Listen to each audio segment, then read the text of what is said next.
Dans toutes les universités, le dean, c'est le doyen. Un prof parmi les profs, un grand prof. J'évolue dans le domaine de l'enseignement supérieur depuis plus de 20 ans et je dirige aujourd'hui l'ISG, une grande école de commerce. J'ai voulu permettre à vous, parents, curieux, étudiants, de mieux comprendre les coulisses et les enjeux de ce monde mystérieux qu'est la vie après le lycée. Je suis Thierry Sebag et je vous souhaite la bienvenue dans Confidence de Dean, le podcast qui décrypte le monde de l'enseignement supérieur.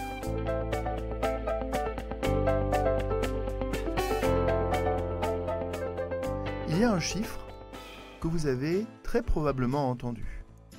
Une statistique, comme on dit. 85% des métiers qui seront exercés en 2030 ne sont pas encore connus. Les métiers de la finance, les métiers des ressources humaines, les métiers du marketing, de la communication, tout cela devrait être bouleversé par les nouvelles technologies, les questions sociétales et environnementales. Dans ce monde de demain, nécessairement, se pose la question des missions de l'école, de la préparation aux métiers et aux compétences de demain, de la légitimité aussi de l'école. En quoi l'école est-elle légitime, plus légitime que l'entreprise pour former à ces métiers qui n'existent pas encore.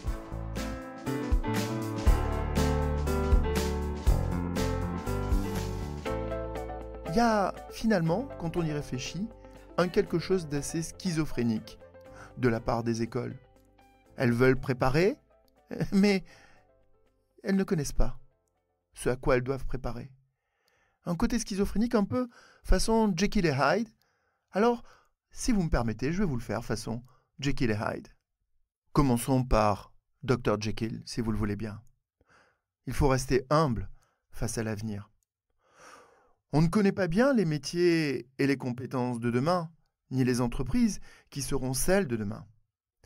On doit, bien entendu, doter nos étudiants de connaissances, de savoirs, si possible les plus larges possibles, s'ouvrir aux humanités, s'ouvrir sur les nouvelles technologies, s'ouvrir sur l'environnement, s'ouvrir sur d'autres champs disciplinaires qui ne sont pas les nôtres.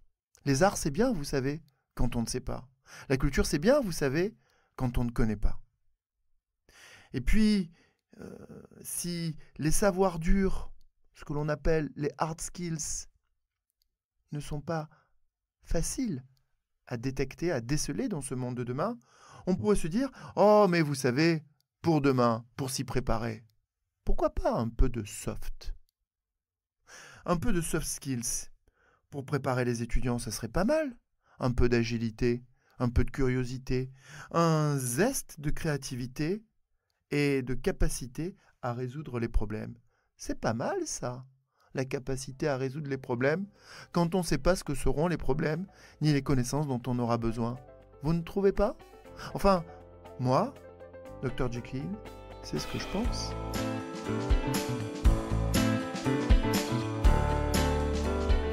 La vision de Jekyll, finalement, c'est la petite musique que l'on entend tous les jours. Dans les écoles de management, il faut intensifier le mode projet. Il faut intensifier la vie associative. Dans les écoles de management, c'est d'abord les soft skills avant les hard. On va faire des choses où on va se passionner et où on va s'ouvrir sur de l'interdisciplinaire quand on ne sait pas ce que sont les compétences hard que l'on apprend dans sa propre discipline. Alors on fait parfois des choses étonnantes. On apprend à mettre des marshmallows sur des spaghettis parce qu'on apprend à faire les choses différemment et avec d'autres. On apprend à aller filmer, faire des photos, des ragondins dans les parcs. Je l'ai vu faire. Ça étonne tout le monde, à commencer par les étudiants qui se demandent pourquoi on fait ça. Et je crois que l'école, ça ne doit pas s'arrêter à ça. Ça ne peut pas s'arrêter à ça parce que ça voudrait dire démissionner sur le contenu de l'école. Bien entendu, il faut être ouvert, il faut faire intervenir plus d'entreprises, bien entendu, il faut plus de concret. Mais l'école ne peut pas démissionner sur le contenu, les contenus de ce qu'elle produit. elle doit être sérieuse.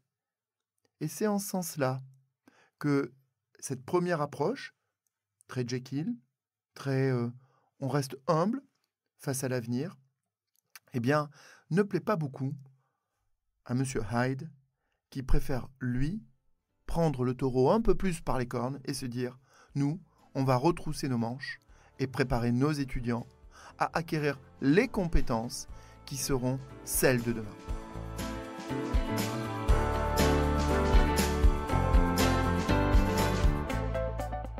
Que dirait M. Hyde? Eh bien, je vous dirais qu'il répondrait qu'il ne suffit pas de dire agile, curieux et créatif pour légitimer la mission de l'école avec un grand E. Il ne suffit pas de dire soft pour dire on fait du hard. Nous sommes des écoles de management, mais même dans les écoles d'ingénieurs, si l'on a besoin de soft, on a besoin de crédibilité. Comment obtenir cette crédibilité? Comment être sérieux dans notre préparation au métier et aux compétences? Facile, dirait Hyde. Dans les écoles, on met en place des observatoires métiers et compétences. Objectif, détecter des tendances. Quelles tendances? Facile.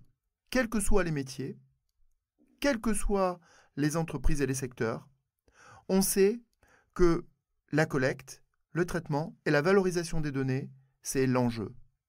Quels que soient les métiers, quels que soient les secteurs, quelles que soient les entreprises, il faut maîtriser un truc qui s'appelle VBA. Vous ne connaissez pas? Peut-être pas encore. Mais vous verrez, quel que soit votre métier, vous l'utiliserez. Ça fait partie des données essentielles de votre métier. Et puis, aujourd'hui, vous n'échapperez pas aux questions environnementales et RSE.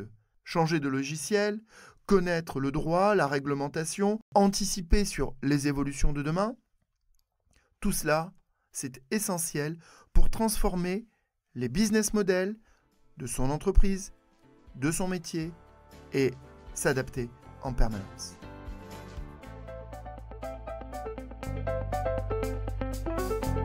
Ce qui fait aussi que nous sommes légitimes en tant qu'école pour préparer au métier de demain et que ce n'est pas simplement une folie, c'est que on adapte nos programmes, nos contenus aux évolutions permanentes du monde. Comment est-ce qu'on fait ça? Facile. On fait intervenir des entreprises. Facile. On fait intervenir des chefs d'entreprise en permanence. Et ils viennent expliquer, raconter ce que sont leurs problématiques du moment. Du moment, ça ne veut pas dire de l'instant T, mais de l'instant T plus 1, plus 2, plus 3. Ce qu'ils sentent déjà, ce qu'ils veulent mettre en place déjà dans leur entreprise pour faire face au développement de l'IA et des nouvelles pratiques, au développement du télétravail et des nouveaux enjeux d'organisation, aux nouveaux enjeux environnementaux et à la nouvelle prise de conscience de l'ensemble des générations, pas simplement des jeunes, mais aussi des moins jeunes qui se disent qu'ils doivent adopter de nouveaux comportements et de nouveaux usages. Tout cela, aujourd'hui, nous le voyons bien. Et si je vous avais dit « Est-ce que l'IA était présente dans nos écoles il y a 5 ans ?» je vous aurais répondu non. Est-ce que le développement durable était présent dans nos écoles il y a 10 ans? Je vous aurais répondu non. Et vous voyez, nous nous sommes adaptés au monde d'aujourd'hui pour préparer demain. C'est comme cela que l'école devient légitime. Être dans l'anticipation permanente, grâce à des observatoires, être dans l'anticipation permanente grâce à l'évolution des contenus, être dans l'anticipation permanente grâce à des entreprises et des chefs d'entreprise qui viennent expliquer ce que sont leurs défis au quotidien pour résoudre des problèmes. Oui, bien sûr, Dr. Jekyll a raison, il faut donner des softs, mais il faut aussi donner un peu de hard, du punch, être capable de donner des compétences juridiques, des compétences techniques de manager, des compétences techniques, pas d'ingénieur, mais l'analyse des données c'est important, on le sait bien. Et puis, naturellement, donner le goût de la résolution de challenge, donner le goût de l'envie d'apprendre, donner le goût de s'adapter. C'est cela une école. On s'y adapte, c'est ce que dirait Hyde, et finalement, ça fait bien la synthèse avec ce que dit Dr. Jekyll.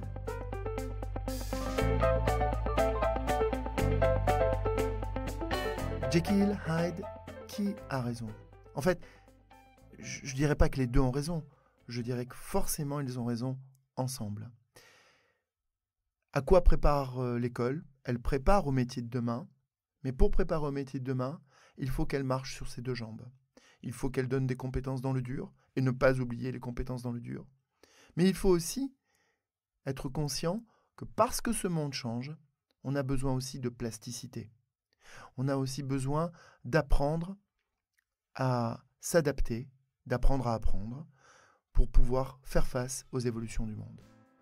Voilà, j'espère que vous avez pu en apprendre un peu plus sur la façon dont les écoles préparent et forment à des métiers et des compétences qui n'existent pas encore. C'était Thierry Sebag pour Confidence de Dean. Vous voulez plus de confidences? Retrouvez-moi sur LinkedIn.